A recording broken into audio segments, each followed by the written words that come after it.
So I was actually going to call this video how to sell snow to but apparently it's going to get you cancelled these days because, well, we're not trying to get you cancelled. But basically what I'm going to do in this video is break down the 6 principles that make up the science of persuasion. And, you know, this isn't just some bullshit thing I've learned. This is what I've learned from over 1.2 million in sales. I know before you say it, that wasn't from my own company. I've not done a million yet, so I'm not going to sit here and lie to you and say that I have. But I actually used to work for like a £1 billion company, and for that company I actually did over 1.2 million in sales. And for my own company, you know, I'm getting there now, I'm getting close. We've done, you know, a few hundred grand. So, you know, what I've learned from speaking to thousands of clients, I'm basically just going to break it down for you, give you this stuff. And I want a quick disclaimer, because when you know this stuff, it is powerful and you need to be ethical about it, because, you know, this day and age, I genuinely think I can pick up the phone and sell to most people, but I don't, because not everyone needs my services, what I sell. So, you know, you need to use this ethically, otherwise you get locked up in prison if you misuse this shit. So just go use this for the greater good. Get rich for your family, get rich for your boyfriend, your girlfriend, whoever that is, your sister, your brother. Just use this to get rich. But we're gonna get straight into it. Rule number 1, and this is reciprocity. So reciprocity is basically a rule that has been written into the human brain since the beginning of time. So reciprocity is where we feel obliged to return something. So you may have seen this, and you know, the best way I can describe it is from my own experience. So, you know, the other day I was actually walking through London, and there was these monks. And first of all, they're amazing salesmen. First of all, they did, oh, I like your jackets if you're flattered. Oh, thank you very much, straight away. And then they say, oh, I have a gift for you. I want to give you this book. And you're like, well, you know, thanks for the gift. And then they ask for money off you. So, but you feel obliged at this point because they've given you a gift. You feel the need to return that gift. And that is the rule of reciprocity. And this is so powerful. Like the amount I remember, and this actually happened to me in Liverpool as well. So I was walking through Liverpool, same thing happened. End up giving this guy 20 quid. You know, he even used a better trick than that. So he was like, oh, well, actually, I was like, you give me the book. He's like, oh, it's a gift. And he's like, oh, if you'd like to donate as well. So I'm like, oh, bloody hell, here's the catch. And he's like, I was like, how much should I donate? And I was like, I've got a £5. And he goes, oh, well, the last guy donated 20. And I'm like, so already they're like using multiple sales factors. They're using reciprocity to make you feel obliged to give a gift back to them. They're using, you know, building rapport by you by saying, oh, I like what you're wearing, blah, blah, blah. And then they're using the social desirability and the fear of, like, you know, being better than our peers, saying, oh, well, the last guy give you this much. And this is so fucking powerful, and you can actually learn so much from monks. They're some of the best salesmen I've actually ever seen. The rule of reciprocity, how can you actually use this in sales? So this might be, for example, you get into a phone call, hi John, you know, you're about to close a sale or whatever, and they're like, I'm not really sure. And you're like, okay, you know, fair enough. But even, you know, if you take this call with me today, by the end of it, you're going to get a £499 free gift out of this. And I'll send that straight across to you, whether we get started or not. They already feel mentally obliged to return that gift for you because, you know, it's something that's built into us from, you know, hunter-gatherer time. We would have survived better and like people more when they give us gifts, and, you know, we feel obliged to return that. So play on this basic human psychological thing and watch your sales go through the roof. And, you know, I just want to say as well, this doesn't necessarily have to come in the form of a gift, but this can be, for example, and I've done this multiple times, providing value to someone over email without, you know, expecting a return out of that. So you give them something for free in terms of that might be value, you consult them on the best thing to do without offering a sales pitch at the end of it, and watch that person come back to you in a week, a month, and be like, you know, I picked you out of all these people because you were the one who gave me the most value, you did this for me, you showed me which direction to go in, and just watch them sales roll in. Trust me on this one. So the next one is commitment. I can't even spell. If you can read that, that says consistency. But as humans, we have an inbuilt desire to stay consistent with who we think we are. So people want to stay consistent with what they said. You know, it doesn't feel nice to tell someone you're going to do something and don't show up. You know, this common saying, you know, I'm a man of my word.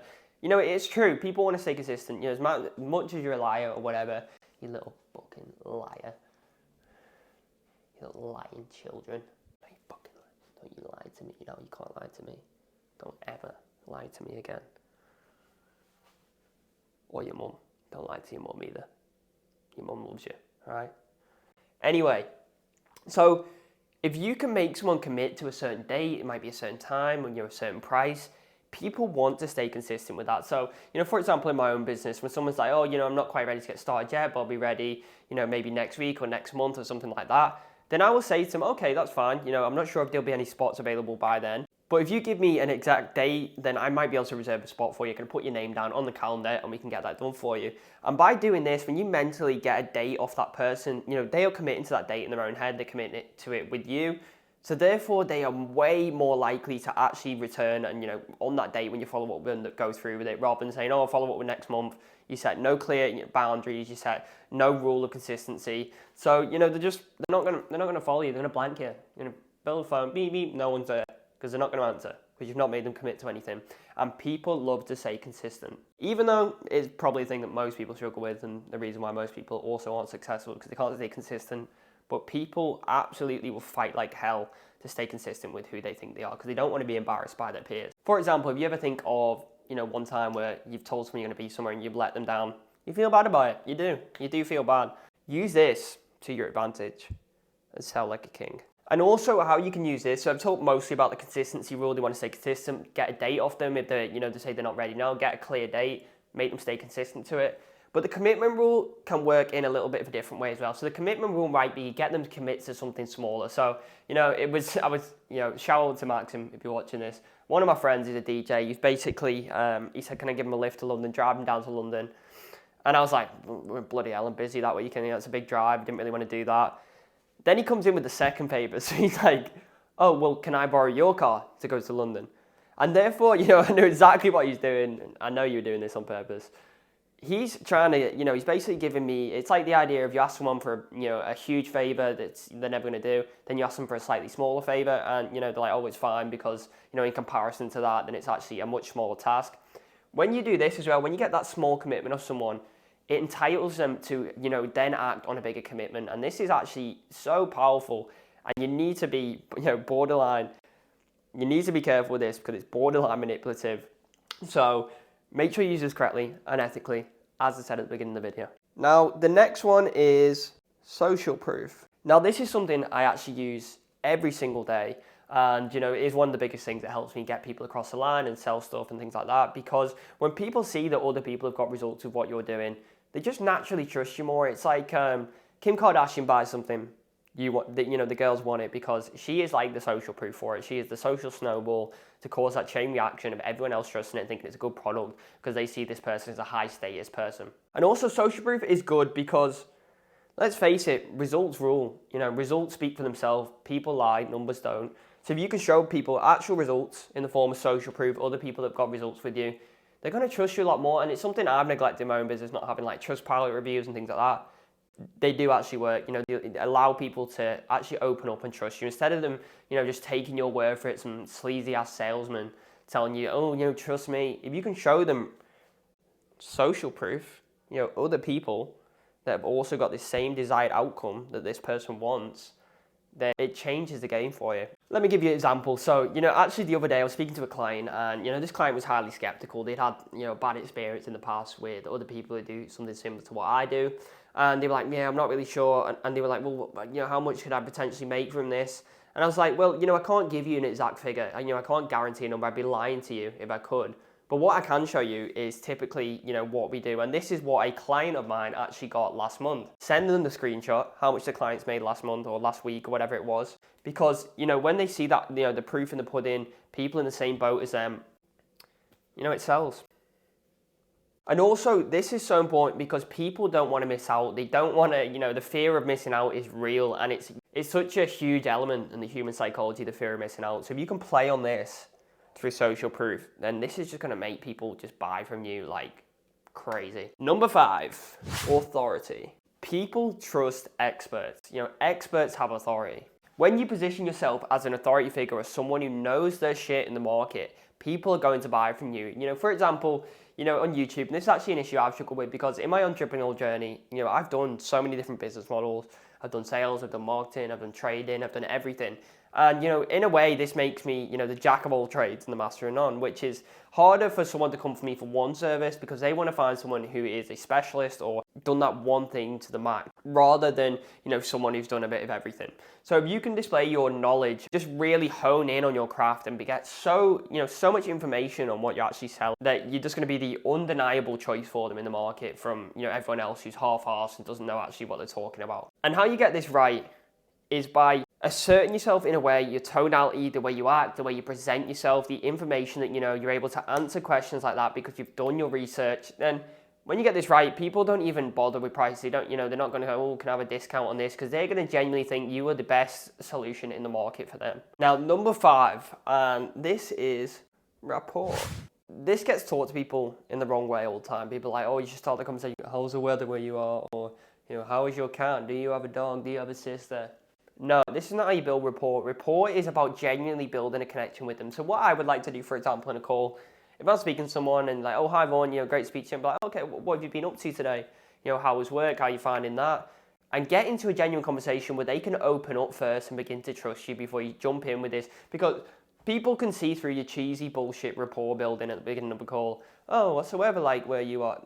No, they know it. It's artificial, it's superficial, and people realize this. So you want to build a genuine connection with them by finding something that, you can genuinely talk about, whether that's football, whether that's, common interests you've got. But you don't just, ask that out of the blue. You work that into a conversation. You get to know them at the beginning of the conversation. And, the more someone likes you, the more you build rapport with them, the more they're going to like you, then the more likely you are to get a genuine answer out of them, take down these defensive walls that they've already put up because they know they're on a sales call, or that, they know you're a salesman and you're trying to sell them something. When you can break through and speak to them on a personal level and show some vulnerability, that's how you can build rapport. When you show some vulnerability, then the whole call changes direction. It goes from being this sleazy sales call to being in a place where you can genuinely help this person and they trust you as an authority figure who has common aligned interests with getting them a result. Now, number 6, and I don't even know if I should give you guys this one because this is borderline very manipulative.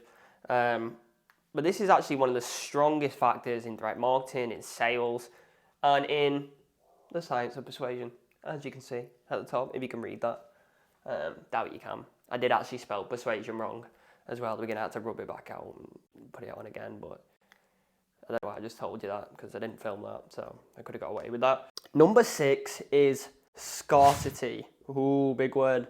Scarcity is so powerful because, again, what I was talking about earlier, the fear of missing out. People are so scared of missing out on opportunities, not being there. And, just the other day, I'm trying to stay in, not go out, with my friends drinking or anything like that. But, when my friends like, oh, there's this sick place going on, this sick event, blah, blah, blah, there's going to be this person and that person's going to be there. Oh, you can't miss out, the sickest DJ's on or whatever. And you're like, you get yourself all worked out. I can't miss out on this opportunity.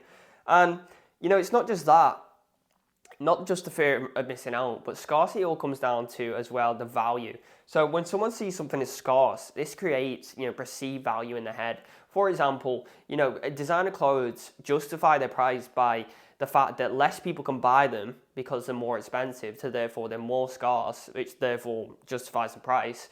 And with scarcity as well, if you can add some sort of, exclusive discount at the time, that they're going to miss out on potentially saving money if they don't get started now. And scarcity is the most powerful thing when you get it right. And this can't be false scarcity. You need to have genuine scarcity. This means that you're not just going to offer them this discount, this special discount, this limited price, whatever it is. Every time you speak to someone, you're going to offer it on certain occasions. You're going to build, waiting lists around it.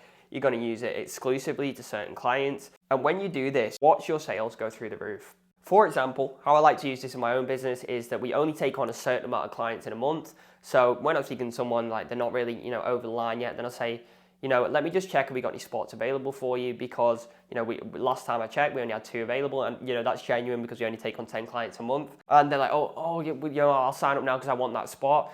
And it just pushes people over the line if they're unsure or they're skeptical or whatever.